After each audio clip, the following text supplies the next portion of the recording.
Good afternoon students. आज हम हिंदी के दूसरे इकाई का तीसरा पाठ शुरू कर रहे हैं, जिसका शीर्षक है दो लघु कथाएं। दो लघु कथाएं मतलब क्या होती है? एक छोटी सी कहानी होती है, लेकिन ये कहानी हमें कई बड़ी जीवन की सच्चाइयाँ, जीवन की बड़ी सीख हमें देती है। तो यहाँ पर इस पाठ में हमें दो लघु कथाएं सीखनी है और उससे मिलने वाला जो ज्ञान, जो संदेश है और जो सीख, मॉरल ऑफ द स्टोरी, वो हमें समझना है। प्रस्तुत कहानियों के द्वारा लेखक ने बीरबल की बुद्धिमानी और समय के निराकरण की उनकी क्षमता को दिखाया है। प्रस्तुत कहानियों द्वारा लेखक ने बीरबल की बुद्धिमानी, बीरबल, अकबर, इनकी कहानियां बचपन से सुनते आए और बीरबल तो कितना बुद्धिमान था, होशियार था। उसके पास क्या थी? मतलब वो प्रासंगिक अपनी बुद्धि का प्रयोग करता था, मतलब प्रेजेंस ऑफ माइंड था उसके पास। और उसके साथ हमेशा अकबर और बीरबल की वो कहानियां हमने कई बार सुनी है। और समस्या के निराकरण की उनकी क्षमता, और बीरबल के सामने कोई भी बड़ी से बड़ी समस्या क्यों ना आए, लेकिन वो बुद्धिमानी और अपनी सोच से बड़ी समस्या का निराकरण मतलब उसको सुलझाना, समस्या को दूर करना, कि उसकी वो क्षमता को दिखाया कि अगर हम अपनी बुद्धिमत्ता का प्रयोग करें, अपनी बुद्धिमानी का प्रयोग करें, तो हम बड़ी से बड़ी समस्या का निराकरण कर सकते हैं, बड़ी से बड़ी समस्या को हम क्या कर सकते हैं, उसको दूर कर सकते हैं। और ये क्षमता केवल हमें अपनी बुद्धि से प्राप्त होती है।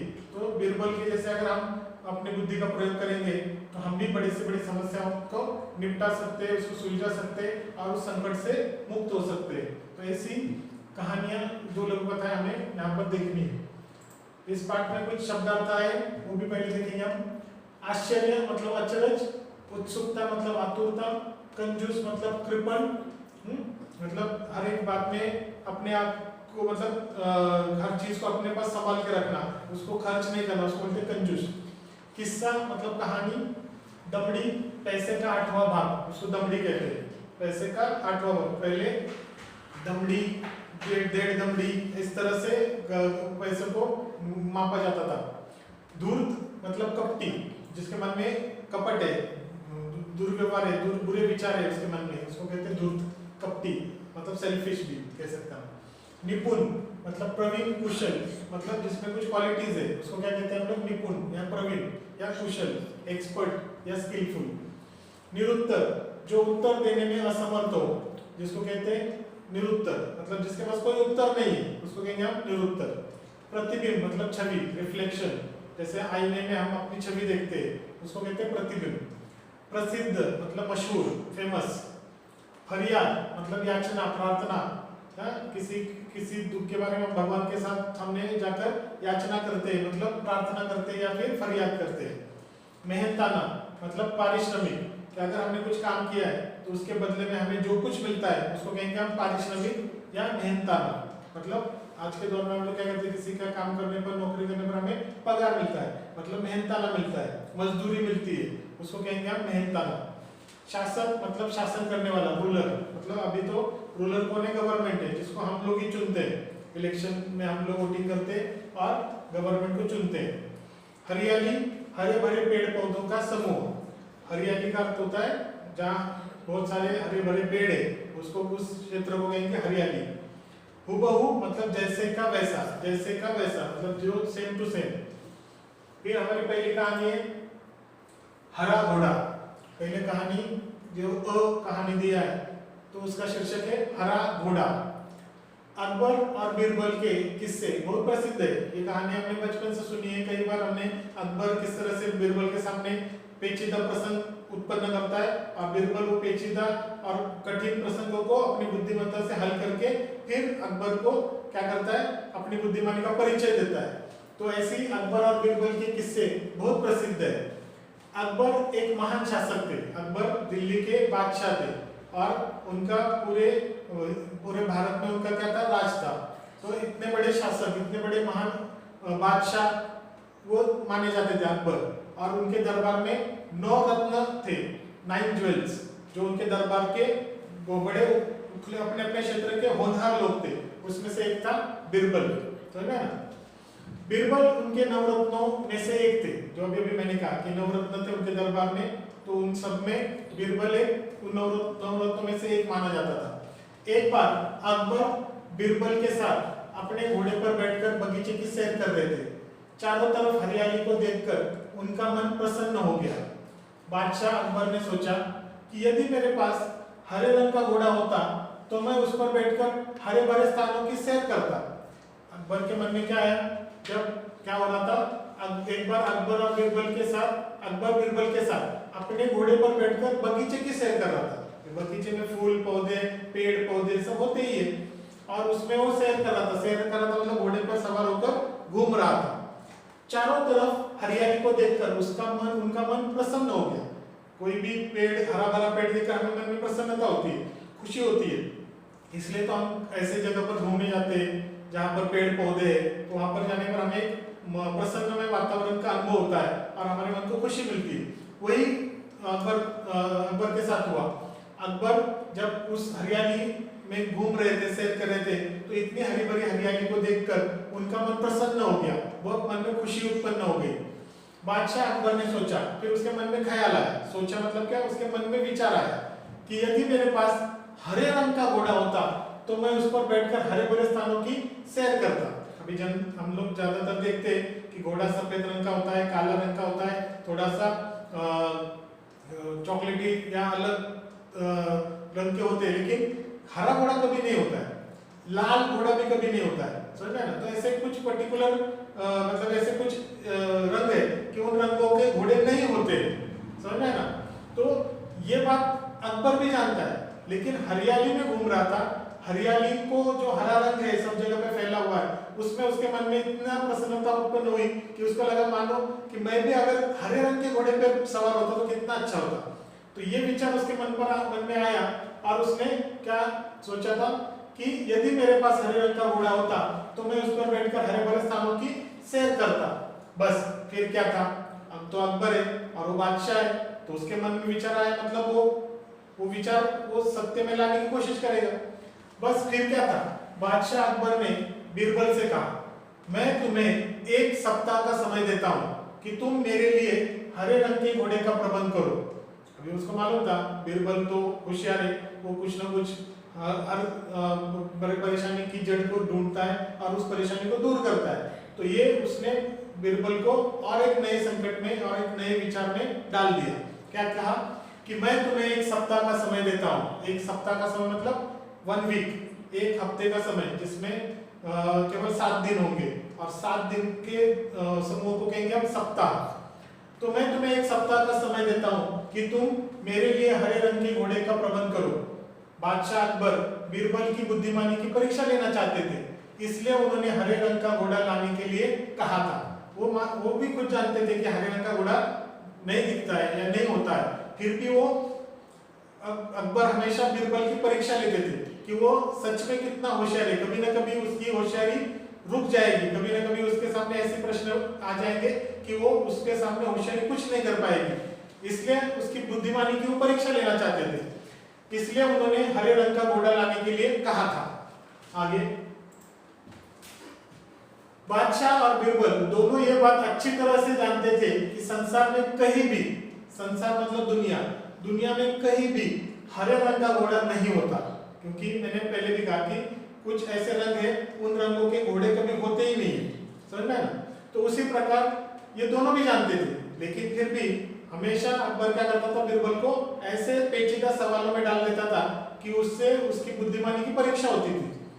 फिर भी बीरबल ने अकबर के आदेश को सिर आंखों पर रख लिया। सिर आंखों पर रखना, आदेश मानना, या उन्होंने जो भी ऑर्डर दी थी वो ऑर्डर इन्होंने मान ली कि 1 हफ्ते में मैं आपको, 1 सप्ताह में मैं आपको हरे रंग का घोड़ा लाकर दूंगा। 1 सप्ताह बीरबल इधर उधर घूमते रहे और 8वें दिन दरबार में जाकर बोले, अभी उनको भी मालूम है घोड़ा तो कहीं नहीं है, तो ऐसे ही घूमते रहे 7 दिनों तक, और 8वें दिन कहाँ जाकर पहुंच गए, अकबर के दरबार में। दरबार जहाँ पे बादशाह बैठते, उसके मंत्रीगण बैठते, लोग आते हैं, अपनी फरियाद करते, और इस तरह से अलग अलग तरीके से बादशाह अपना राज्य का संचालन करता है। उसको, उस क्षेत्र को क्या कहेंगे, दरबार। तो दरबार में जाकर बोले, हुजूर, हुजूर मतलब मालिक, या अपने बड़े जो लोग होते हैं उनको हुजूर करके उसको मतलब उसको सम्मान किया जाता है, उसको रिस्पेक्ट दी जाती है। तो हुजूर मतलब मालिक भी कह सकते हैं, और यहाँ पर बादशाह, ठीक है ना। हुजूर आखिर आपके लिए मैंने हरा घोड़ा खोज ही लिया। देखो बीरबल इतने विश्वास के साथ कहते हैं कि हुजूर आखिर आपके लिए मैंने हरा घोड़ा खोज ही लिया। बादशाह अकबर के आश्चर्य का ठिकाना न रहा, क्योंकि बादशाह अकबर खुद जानते कि ऐसा हरे रंग का घोड़ा कहीं नहीं होता है। बीरबल भी खुद जानता है कि ऐसा कोई हरे रंग का घोड़ा नहीं होता है। फिर भी बादशाह आश्चर्य में पड़ गए, आश्चर्य का ठिकाना न रहा। आश्चर्य का ठिकाना न रहना, आश्चर्यचकित हो जाना। वे सोचने लगे कि जब हरा घोड़ा होता ही नहीं तो बीरबल ने कैसे खोज लिया, क्योंकि वो खुद जानते थे कि ऐसा कोई घोड़ा होता ही नहीं है, ऐसा रंग का घोड़ा कभी नहीं है। तो फिर ये बीरबल ने कहां से खोजा? उन्हें विश्वास नहीं हुआ, फिर भी उत्सुकता से कहा बीरबल हरा घोड़ा कहाँ है, क्योंकि वो भी जानते हैं कि हरा घोड़ा होता नहीं है। तो उत्सुकता उनकी जान गई, मतलब जाग गई कि किस तरह से इसने हरा घोड़ा लाया। तो उन्होंने कहा कि बीरबल हरा घोड़ा कहाँ है, मैं उसे तुरंत ही देखना चाहता हूँ, मैं तो उसको तुरंत मतलब अभी देखना चाहता हूँ। बीरबल ने उत्तर दिया हुजूर घोड़ा मिल गया है, पर हरे घोड़े के मालिक की दो शर्तें हैं। जिसके पास वो घोड़ा है, उस घोड़े का मालिक है, उसकी दो शर्तें मतलब उसकी दो कंडीशन है। इसलिए घोड़े को आप अभी नहीं देख सकते, क्योंकि उसकी दो शर्तें पूर्ण हो जाएगी तब आप घोड़े को देख सकते हैं। आपको इंतजार करना पड़ेगा, और आपको इंतजार करना पड़ेगा कब तक? जब तक उसकी दो शर्तें पूर्ण न होती। कैसी शर्तें? बादशाह ने पूछा। बीरबल ने जवाब दिया पहली शर्त यह है कि बादशाह को घोड़ा लेने वहां स्वयं ही जाना पड़ेगा। उसमें से दो शर्तों में से पहली शर्त क्या है कि घोड़ा लेने बादशाह को स्वयं ही जाना पड़ेगा, कोई नौकर या बीरबल जाकर वो घोड़ा लेकर आ नहीं सकता है। बादशाह खुद स्वयं कहाँ जाएंगे? हरा घोड़ा लाने जाएंगे। दूसरी शर्त यह है कि हुजूर जब घोड़े का रंग दूसरे घोड़ों से अलग है तो घोड़े को देखने का दिन भी अलग ही होना चाहिए। मतलब अभी घोड़े का रंग तो बाकी घोड़ों से अलग है, तो इसको देखने का रंग दिन भी अन्य घोड़ों को देखने के दिन से अलग है, अलग होना चाहिए। यानी सप्ताह के 7 दिनों के अलावा आप घोड़े को किसी भी दिन देख सकते हैं। सप्ताह के 7 दिन छोड़कर आप कभी भी घोड़े को देख सकते हैं। जब बादशाह ने बीरबल की दूसरी शर्त सुनी तो वे बीरबल का मुंह देखने लगे, क्योंकि ऐसा कोई दिन होता ही नहीं है। समझना ना क्यों? क्योंकि 7 दिन खत्म हो गए तो नया सप्ताह शुरू हो जाता है, और नया सप्ताह 7वें दिन खत्म होता है तो फिर 8वां दिन जो होता है वो उसके आगे का सप्ताह होता है। तो शर्त जो थी दूसरी वाली वो पेचीदा थी, जैसे पेचीदा सवाल था वैसे पेचीदा उसका उत्तर दिया किसने? बीरबल ने। उन्होंने मन ही मन सोचा 7 दिनों से अलग कौन सा दिन होगा, क्योंकि 7 दिनों के बाद तो फिर दूसरा सप्ताह शुरू होता है, उसका पहला दिन होता है। तब बीरबल बोले हुजूर यदि आपको हरा घोड़ा चाहिए तो दोनों शर्तें माननी ही पड़ेगी, नहीं तो आपको हरा घोड़ा देखने को नहीं मिलेगा और आप यहाँ लेकर नहीं आ सकते। बादशाह अकबर निरुत्तर हो गए, क्योंकि उनके पास कोई उत्तर नहीं था। लेकिन उनके सवाल का उत्तर अकबर के सवाल का उत्तर बीरबल के पास जरूर था, और उन्हें जवाब भी दिया। वे मन ही मन प्रसन्न थे कि बीरबल ने अपनी चतुराई से उन्हें फिर मात दे दी। मतलब मात देना, हराना, क्योंकि उन्होंने जिस तरह से सवाल किया, क्योंकि वो खुद जानते थे ऐसा कोई घोड़ा नहीं होता, फिर भी बीरबल को उन्होंने क्या किया? उसकी परीक्षा लेनी चाहिए। लेकिन बीरबल ने भी परीक्षा में खरा उतरा। उसने भी 7 दिनों तो कुछ नहीं किया, यहाँ वहां भटकते रहे, और 8वें दिन आकर 2 शर्तें बताई, और जिससे सुनने के बाद अकबर निरुत्तर हो गए, उनके पास कोई उत्तर नहीं था। इस तरह से अपनी बुद्धिमानी से बड़ा संकट, बड़ा से बड़ा मुश्किल भरा काम वो भी आसानी से हम लोग निपटा सकते हैं। लेकिन उसके लिए हमें चाहिए चतुराई, जो बीरबल के पास थी, और इसलिए तो बीरबल को चतुर बीरबल भी कहा जाता था, तो है ना, चतुर बीरबल। तो चतुराई जब समय पर जिस तरह से संकट होता है उसमें हम किस तरह से अपने विचार से अपनी कृति करते हैं, उससे हम बीरबल जैसे चतुराई से उस संकट का मुकाबला आसानी से कर सकते हैं। तो ये पहली कहानी हमें यही बताती है कि बुद्धिमानी से, चतुराई से हम बड़े से बड़े संकट का निपटारा कर सकते हैं, और बड़े से बड़े पेचीदा प्रसंगों से अपने आप को सुरक्षित बाहर निकाल सकते हैं। लेकिन उसके लिए हमें एक क्वालिटी अपने अंदर ढालनी पड़ेगी वो है चतुराई और बुद्धिमानी, जो हम बिरबल से सीख सकते हैं। तो इस तरह से हमारा यहाँ पर पहली कहानी यहाँ पर खत्म होती है। अगली कहानी हम अगले लेक्चर में देखेंगे। तब तक के लिए हम रुकेंगे। तब तक ये कहानी पढ़िए और इसका अच्छे से वाचन करिए और इसकी सीख लिख कर रखिए। Thank you.